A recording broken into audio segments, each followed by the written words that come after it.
I can believe in God, all right, but what I can't swallow is this idea of him listening to several 100 million human beings who are all addressing him at the same moment.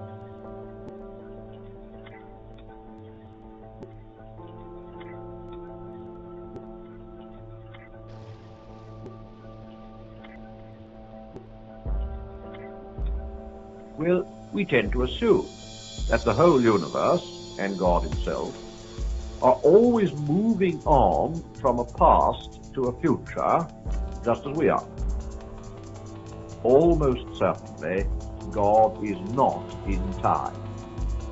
His life doesn't consist of moments following one another. If 1 million people are praying to him at 10:30 tonight, he hasn't got to listen to them all in that one little snippet which we call 10:30. 10:30, and every other moment from the beginning to the end of the world is always the present for him. If you like to put it that way, he has infinity in which to listen to the split second of prayer put up by a pilot as his plane crashes in flames.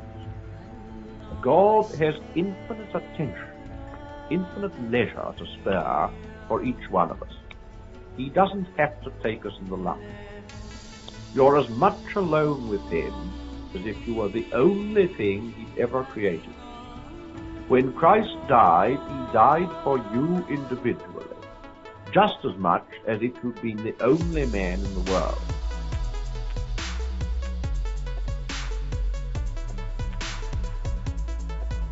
The Christian life is simply a process of having your natural self changed into a Christ self, and that this process goes on very far inside.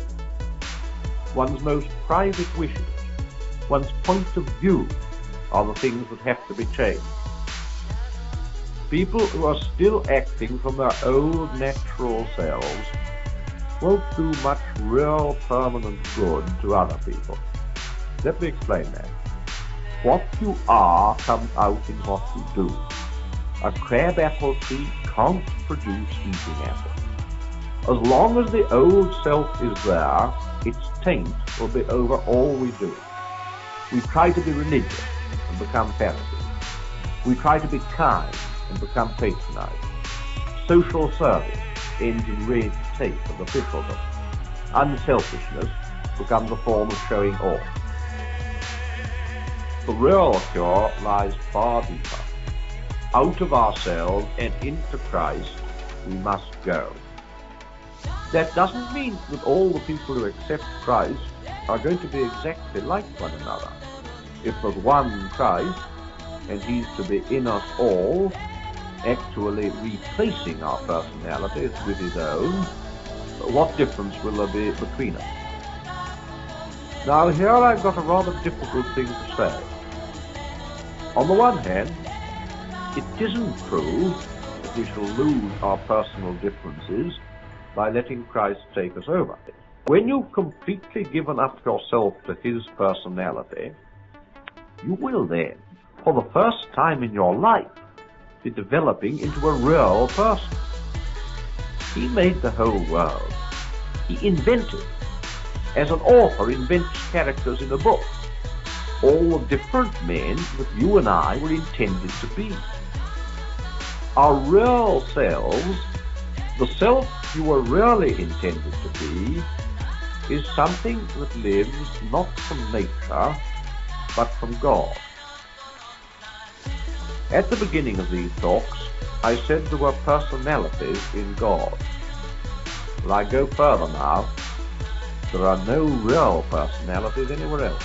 No full, complete personalities. It's only when you allow yourself to be drawn into his life that you turn into a true person. The very first step towards getting a real self is to forget about the self. It will come only if you're looking for something else. That holds, you know, even for earthly matters. Even in literature and art, no man who cares about originality will ever be original. It's the man who's only thinking about doing a good job or telling the truth who becomes really original and doesn't notice it. Give up yourself and you'll find your real self. Lose your life and you will save it.